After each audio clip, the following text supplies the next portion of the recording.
રાજકોટમાં શારદા હોસ્પિટલ આવી વિવાદમાં। રાજકોટમાં મા શારદા હોસ્પિટલ વિવાદમાં આવી છે। મા શારદા હોસ્પિટલમાં સારવાર દરમિયાન 11 મહિનાની બાળકીના મોતથી વિવાદ થયો છે। 3 દિવસથી માત્ર તાવ આવતો હતો અને સારવાર માટે મા શારદા હોસ્પિટલ દાખલ કરવામાં આવી હતી। ડોક્ટરની બેદરકારીના કારણે મોત થયા હોવાના આક્ષેપ થયા છે। ડોક્ટર પાસે કોઈ સગવડતા ન હોવાના આક્ષેપ થયા છે। પિતા જનકસિંહ જાડેજા દ્વારા આક્ષેપ કરવામાં આવ્યા છે। ડોક્ટર જીતેન્દ્ર ગાધે પાસે કોઈ હોસ્પિટલમાં સગવડતા ન હોવાના કારણે મોત થયું છે। અહેવાલમાં ન્યૂઝ સંદીપ ચાવડા, રાજકોટ। શું નામ તમારું? મારું નામ જાડેજા જનકસિંહ અકુબા, હું ગામ રવાણી ખીજડીયાનો રહેવાસી। મારી બેબીને અહીંયા રાજકોટમાં કિંસ્ટલ હોસ્પિટલમાં દાખલ હતી। ત્યાંથી અમારે ઓપરેશન કરાવવા માટે અમે મા શારદા હોસ્પિટલમાં ગયા હતા।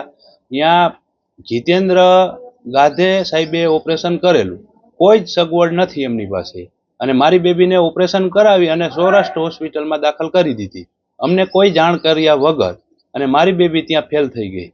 કેવડી દીકરી છે? શું બીમારી હતી? મારી દીકરીને આજ સુધીમાં 11 મહિનામાં કોઈ બીમારી નથી, ખાલી 3 દિવસથી તાવ આવતો હતો, અને મારી બેબી 11 મહિનાની છે। આ ઘટના ક્યારે બની? ઘટના કાલ સાંજે 6:30 થી 7 ગાળામાં, અને અમને જાણ કરવામાં એક્સપાયર થઈ ગઈ એવી લગભગ રાતે 11 થી 12 વાગ્યાના ગાળામાં અમને કરવામાં આવી। ત્યાં સુધી હાથેથી પમ્પિંગ જ કરતા હતા। ડોક્ટરોએ તમને શું કીધું આવું ઘટના બની? ડોક્ટરે અમને કોઈ કાંઈ જ વસ્તુ કીધી જ નથી, કોઈ જવાબ જ નથી આપ્યો હજી સુધીમાં। શું માંગણી છે તમારી? મારી માંગણી મને ન્યાય મળે અને મારી દીકરીને ન્યાય મળે। તમારું બાળક એક્સપાયર થઈ ગયું તો ડોક્ટરે તો કઈ કીધું હશે ને, તમને વાત કરી હશે ને કે આવું થયું આવું? ના, ડોક્ટરે કાંઈ કીધું જ નથી। ડોક્ટરની પાસે કોઈ સગવડ જ નથી, અને મારી બેબીને ઈવડાઈ સૌરાષ્ટ્ર હોસ્પિટલે લઈ જતા હતા ત્યારે 2 સિગ્નલ બંધ હતા, અને વચમાં કોઈ વેન્ટિલેટરનો કે ઓક્સિજનની સગવડ નથી। મારી બેબીનો શ્વાસ રૂંધાઈ ગયો।